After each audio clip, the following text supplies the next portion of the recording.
जय हिंद दोस्तों, स्वागत है आपका एनबीपीएस फॉर सिविल सर्विसेज में। कैसे हैं आप सभी लोग? उम्मीद करता हूं कि अच्छे होंगे।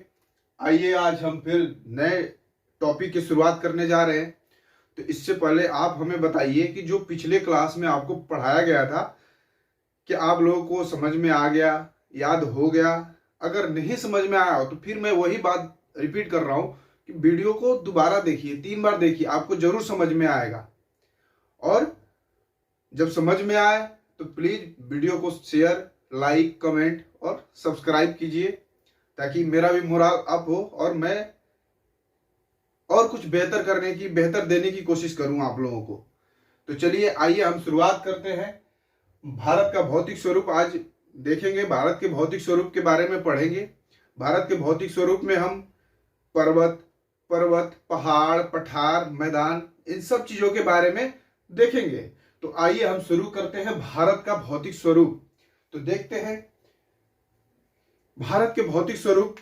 स्टार्ट करने से पहले मैं आप लोगों को बता दूं कि वीडियो को बीच में स्किप नहीं करना है। वीडियो को अंत तक देखिए। अंत तक देखेंगे तो आप लोगों को जरूर समझ में आएगा, और जो आप लोग याद करते हैं या समझते हैं उसको एक बार जरूर लिखिए। लिखने से क्या होता है कि हमें वो याद हो जाता है, हम उसे बहुत अच्छे तरीके से याद कर लेते हैं। तो आप जो भी पढ़ते हैं, याद करते हैं, उसे एक बार जरूर लिखिए। तो चलिए आइए हम भारत के भौतिक स्वरूप की शुरुआत करते हैं। तो भारत के भौतिक स्वरूप में जैसे कि हमें पता है कि भारत की क्षेत्रफल लगभग 32,87,263 वर्ग किलोमीटर है। भारत का क्षेत्रफल लगभग 32,87,263 वर्ग किलोमीटर है, यानी पूरे विश्व का लगभग 2.42% हमारा भारत का क्षेत्रफल है। तो आइए हम अपने भारत के क्षेत्रफल में देखते हैं कि इसमें पहाड़ कितने परसेंट भूभाग पर है, पर्वत कितने परसेंट भूभाग पर है, पठार कितने परसेंट भूभाग पर विस्तृत है। तो आइए इन सब चीजों का विस्तार देखते हैं। तो चलिए हम शुरुआत करते हैं। सबसे पहले हम आपको बता दें पर्वत।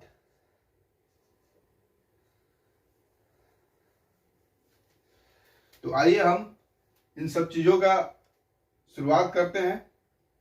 पहला है पर्वत। पर्वत जिसका विस्तार भारत के क्षेत्रफल का लगभग 10.7% भूभाग पर है। दूसरा है पहाड़। इसका विस्तार भारत के क्षेत्रफल का लगभग 18.6% भूभाग पर है। तीसरा है पठार का विस्तार संपूर्ण भारत के क्षेत्रफल का लगभग 27.7% भूभाग पर है। और चौथा है मैदान का विस्तार भारत के लगभग 43% भूभाग पर है। तो आइए हम सबसे पहले इनको देख लिए कि भारत का क्षेत्रफल लगभग 32,87,263 वर्ग किलोमीटर है।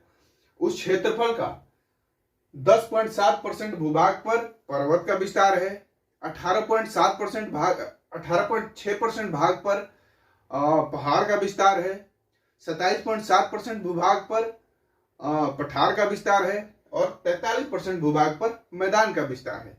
तो चलिए आइए हम शुरुआत करते हैं। सबसे पहले हम पर्वत को देखते हैं, पर्वत को जानते हैं, पर्वत को समझते हैं कि अपने भारत में पर्वत कौन कौन से पर्वत हैं, कहाँ कहाँ वो फैले हुए हैं, उनकी कौन कौन सी श्रेणियां हैं। तो आइए हम शुरुआत करते हैं। तो सबसे पहले हम पढ़ेंगे हिमालय के बारे में। हिमालय पर्वत जो भारत के उत्तर में स्थित है। तो हिमालय के उत्तर में तिब्बत का पठार है।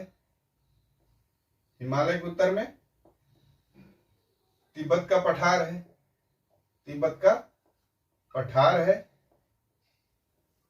और हिमालय के दक्षिणी भाग में भारत का विशाल मैदान है। भारत का विशाल मैदान दक्षिणी भाग में है। तो आइए हम हिमालय पर्वत को पढ़ते हैं। हिमालय पश्चिम में सिंधु नदी से और पूर्व में ब्रह्मपुत्र नदी तक फैली हुई है। हिमालय पश्चिम में सिंधु नदी से पूर्व में ब्रह्मपुत्र नदी तक फैली हुई है। ब्रह्मपुत्र नदी तक फैली हुई है। हिमालय पर्वत अरुणाचल में जाकर वो म्यांमार की तरफ मुड़ जाती है। वो म्यांमार में जाके फैल जाती है। तो हिमालय पर्वत को म्यांमार में क्या बोलते हैं? हिमालय पर्वत को म्यांमार में, ये जैसे म्यांमार की क्षेत्र है, तो हिमालय पर्वत को म्यांमार में बोलते हैं अरकान योमा। अरकान योमा। और हिमालय पर्वत पश्चिम से पूर्व में कितना किलोमीटर में फैली हुई है? लगभग 2400 किलोमीटर, लगभग 2400 किलोमीटर में फैली हुई है। हिमालय पर्वत पश्चिम से पूर्व में सिंधु नदी से लेकर ब्रह्मपुत्र नदी तक कितने किलोमीटर में फैली हुई है? 2400 किलोमीटर में। इसको सर सिडनी बुराड़ नामक एक विद्वान ने अलग अलग खंड में बांटा है और अलग अलग खंड में बांट के इसका विश्लेषण किया है। तो आइए हम देखते हैं कि कितने भागों में हिमालय पर्वत को सर सिडनी बुराड़ ने बांटा है। तो सिंधु नदी से लेकर सतलज नदी, सिंधु से सतलज नदी के बीच के भाग को हम पंजाब हिमालय कहते हैं। सिंधु से सतलज नदी के बीच के भाग को हम कहते हैं पंजाब हिमालय। पंजाब हिमालय। इसका विस्तार कितने किलोमीटर में है? तो पंजाब हिमालय का विस्तार है लगभग 560 किलोमीटर। 560 किलोमीटर। इसमें कौन कौन सी पर्वत श्रेणियां आती है? तो पंजाब हिमालय में आने वाली पर्वत श्रेणियां है, पहला है काराकोरम,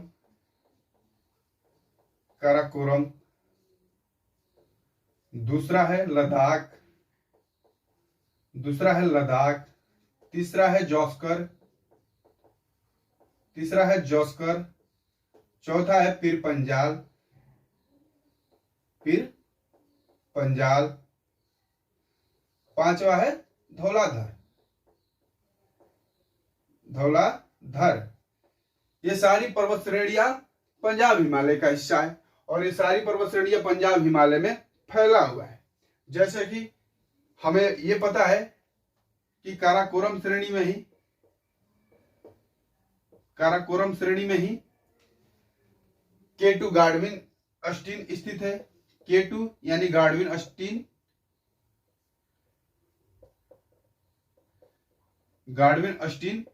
स्थित है, जिसकी ऊंचाई है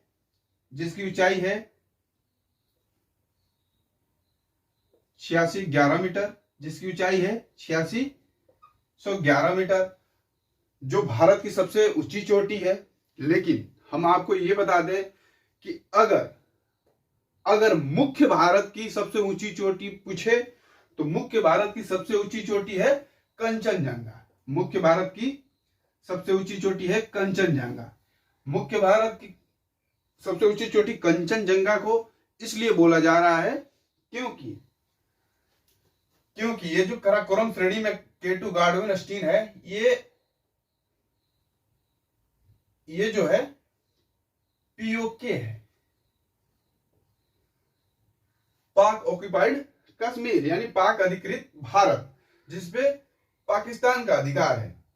और ये जो गार्डविन अस्टीन है ये POK में पड़ता है, तो इसलिए ये हमारे मुख्य भारत का हिस्सा अभी नहीं है।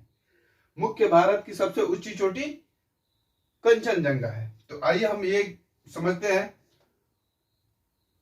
POK, एलओसी, जो भारत और POK के बीच एक रेखा है उसको एलओसी बोलते हैं, जो लाइन ऑफ कंट्रोल बोलते हैं। इधर के हिस्सा को हम अक्साई चीन बोलते हैं, इधर के हिस्सा को हम अक्साई चीन बोलते हैं,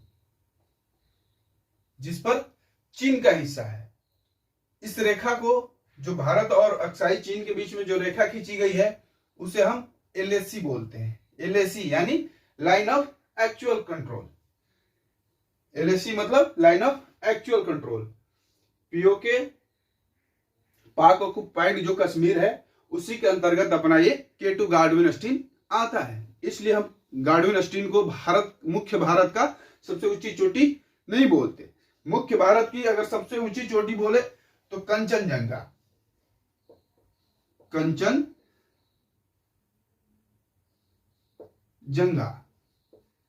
जिसकी ऊंचाई है 85-95 मीटर, जिसकी ऊंचाई है 85-95 मीटर, जो कहाँ स्थित है, जो सिक्किम में स्थित है, ये हमारा मुख्य भारत की सबसे ऊंची चोटी है कंचनजंगा।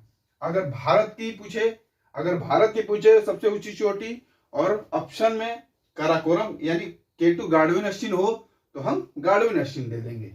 तो चलिए ये हम समझ गए। आइए हम दूसरा समझते हैं कुमाऊं हिमालय को। कुमाऊं हिमालय का विस्तार सतलज नदी से लेकर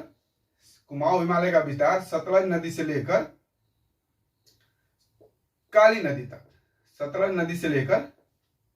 नदी तक फैला हुआ है। कौन सा हिमालय? कुमाऊं हिमालय का विस्तार सतलज से काली नदी तक फैला हुआ है। इसकी लंबाई कितनी है? ये कितने किलोमीटर में फैला हुआ है? तो ये 320 किलोमीटर में फैला हुआ है। 320 किलोमीटर में कुमाऊं हिमालय फैला हुआ है। अब देखते हैं कुमाऊं हिमालय के अंतर्गत कौन कौन सी पहाड़ियां आती हैं। तो सबसे पहले हम कुमाऊं हिमालय के अंतर्गत देख लेते हैं। तो आइए यहीं पे देख लेते हैं कुमाऊं हिमालय, इसके अंतर्गत आने वाली पहाड़ियां हैं। कुमाऊं हिमालय के अंतर्गत आने वाली पहाड़ियां हैं कामेत,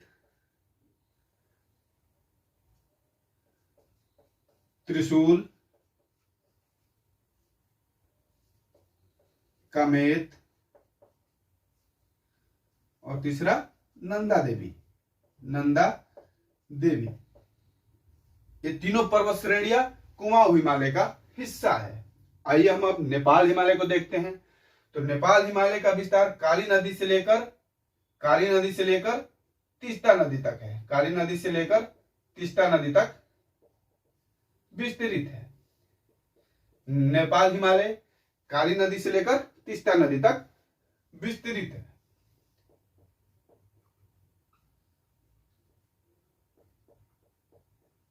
नेपाल हिमालय काली नदी से लेकर तीस्ता नदी तक फैली हुई है।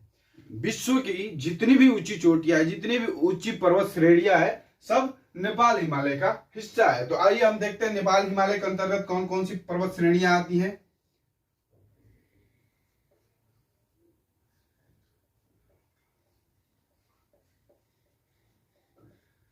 नेपाल हिमालय, तो नेपाल हिमालय पहला हो गया माउंट एवरेस्ट।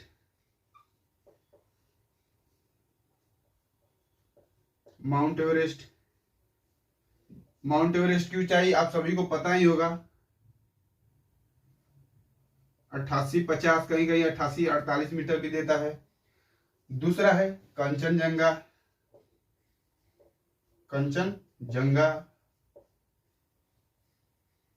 इसकी ऊंचाई है 85-95 मीटर। तीसरा है अन्नपूर्णा।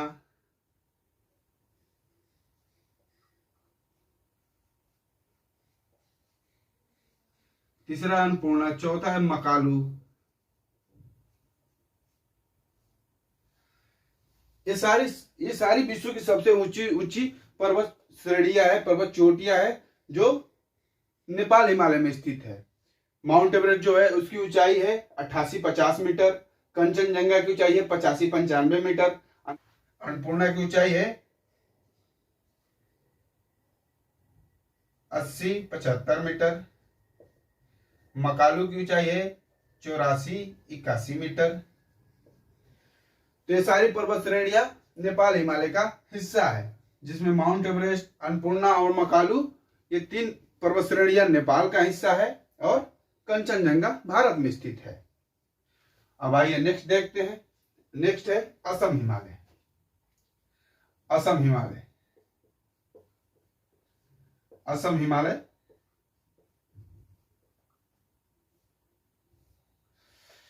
असम हिमालय का विस्तार, असम हिमालय का विस्तार तीस्ता नदी से लेकर ब्रह्मपुत्र नदी तक है। असम हिमालय का विस्तार तीस्ता नदी से लेकर ब्रह्मपुत्र नदी तक है। और असम हिमालय के अंतर्गत आने वाली पर्वत श्रेणियां है नमचा बारवा, नमचा बारवा, नमचा बारवा। तो हम प्रादेशिक तौर पर विभाजित 4 हिमालयों के बारे में समझ गए। जो सर सिडनी बुराड़ ने प्रादेशिक तौर पे 4 भाग में बांटे थे अपने हिमालय को, पंजाब हिमालय, कुमाऊं हिमालय, नेपाल हिमालय, असम हिमालय। अब हम उसको भौगोलिक तौर पे 4 भागों में बांटा गया है। हिमालय को भौगोलिक तौर पे भी 4 भागों में बांटा गया है। आइए हम उसको समझते हैं। भौगोलिक तौर पे 4 भागों में हिमालय को बांटा गया।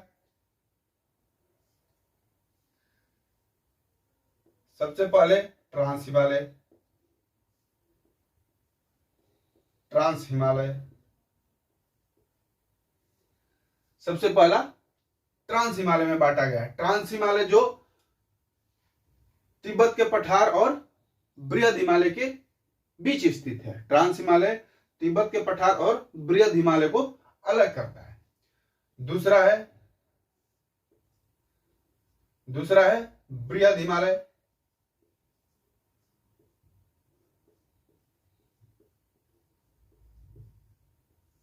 दूसरा है बृहद हिमालय। बृहद हिमालय ट्रांस हिमालय और लघु हिमालय के बीच में स्थित है।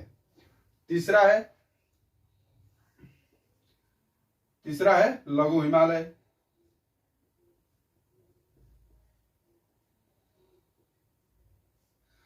लघु हिमालय जो है वो बृहद हिमालय और शिवालिक के बीच में स्थित है। और चौथा है शिवालिक। चौथा है शिवालिक।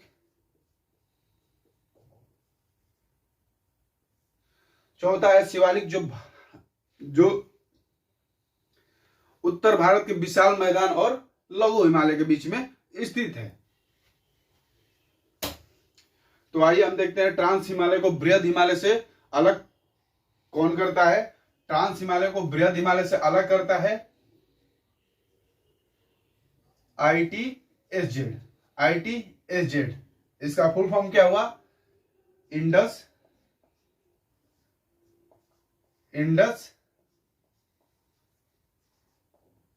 सांगपो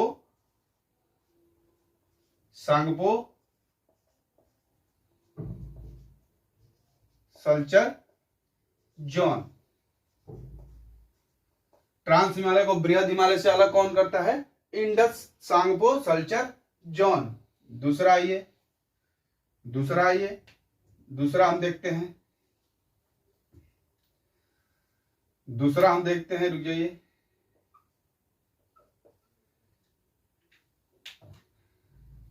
आइए हम दूसरा देखते हैं। दूसरा है बृहद हिमालय को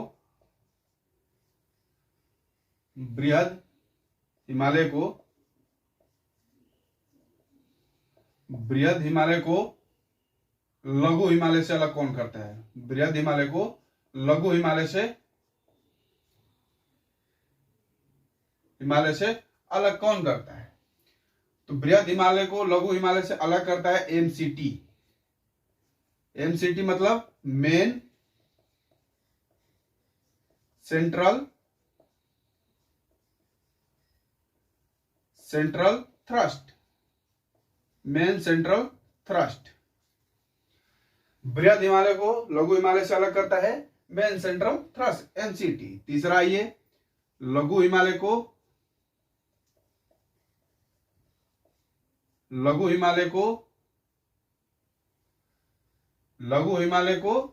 शिवालिक से अलग कौन करता है? लघु हिमालय को शिवालिक से अलग कौन करता है? तो लघु हिमालय को शिवालिक से अलग करता है एमबीएफ। एमबीएफ मतलब एमबीएफ का फुल फॉर्म हुआ main boundary fault. Main boundary fault MBF अलग करता है लघु हिमालय को शिवालिक हिमालय से। चौथा ये देखते हैं, चौथा है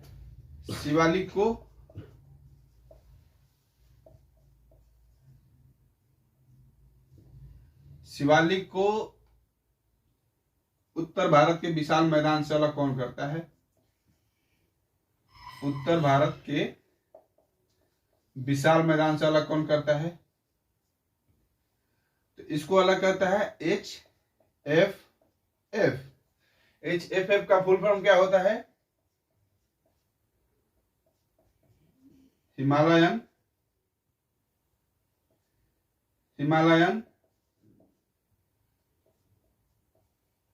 frontier fault. Himalayan frontier fault.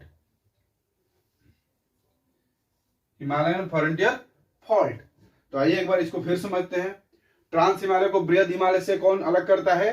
तो इंडस सांगपो सल्चर जोन। बृहद हिमालय को लघु हिमालय से अलग कौन करता है? MCT main central thrust. और लघु हिमालय को शिवालिक से अलग कौन करता है? MBF main boundary fault. और शिवालिक को उत्तर भारत के विशाल मैदान से कौन अलग करता है? तो ये अलग करता है HFF हिमालयन फ्रंटियर फॉल्ट। हम आपको ये बता दें कि जो हम पर्वत श्रेणियां पढ़े हैं, पंजाब हिमालय का हिस्सा, उसमें कुछ पर्वत श्रेणियां ट्रांस हिमालय का हिस्सा भी है, जैसे काराकोरम, लद्दाख, ये ट्रांस हिमालय का पर्वत श्रेणियां है। और ये जो अपना K2 गार्डविन स्टीन, ये भी ट्रांस हिमालय का ही भाग है। अगर भौगोलिक तौर पे हम पढ़े तो ये ट्रांस हिमालय का भाग है। अगर प्रादेशिक तौर पे पढ़े तो K2 Godwin Stein Punjab Himalaya का भाग है। तो उम्मीद करता हूं इतना आप लोगों को समझ में आया होगा। उम्मीद करता हूं, आशा करता हूं कि आप लोगों को समझ में आया होगा। वीडियो को पूरा देखें और विस्तार से देखें। एक बार में ना समझ में आए, वीडियो को रोक के दोबारा देखें, रोक के देखें, लेकिन लास्ट तक देखें। वीडियो को स्किप नहीं करना है, स्किप करने से समझ में नहीं आएगा। किसी भी चीज को समझने के लिए उसको अंत तक देखना पड़ता है। तो अंत तक आप देखेंगे तब इसका निचोड़ निकलेगा, और अंत तक देखेंगे तभी आपको समझ में आएगा। और आशा करता हूं कि आप लोग जरूर इसको देखेंगे, समझेंगे, और आप लोगों को जरूर समझ में आएगा। ओके, धन्यवाद। जय हिंद।